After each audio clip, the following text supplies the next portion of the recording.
అదేవిధంగా 2019 పార్లమెంట్ ఎన్నికల్లో 3 పార్లమెంటు గెలిస్తే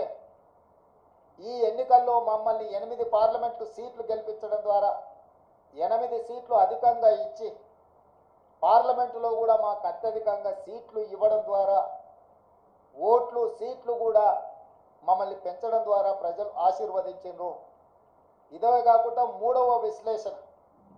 119 శాసనసభ నియోజకవర్గాలలో ప్రజలు ఓట్లేస్తే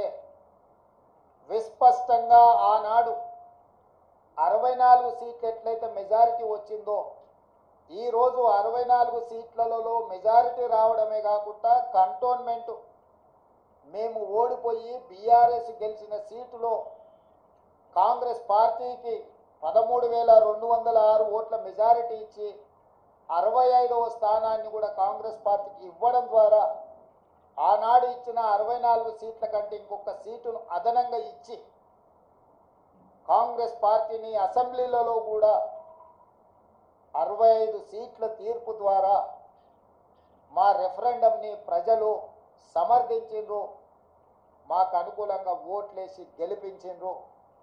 కాంగ్రెస్ పార్టీ అధ్యక్షుడిగా ముఖ్యమంత్రిగా కాంగ్రెస్ పార్టీ ప్రజాప్రతినిధులకు మంత్రివర్గ సహచరులకు శాసనసభ్యులకు రాష్ట్ర స్థాయి నాయకులకు జిల్లా స్థాయి నాయకులకు మండల స్థాయి నాయకులకు మరీ ముఖ్యంగా గ్రామ స్థాయి కార్యకర్తలకు మనస్ఫూర్తిగా కృతజ్ఞతలు ధన్యవాదాలు తెలియజేస్తున్నా. ఈరోజు వారి శ్రమ వల్ల వారి కష్టం వల్ల వారి ప్రయత్నం వల్ల ఓట్ల శాతంలో కావచ్చు పార్లమెంటు సీట్ల విషయంలో కావచ్చు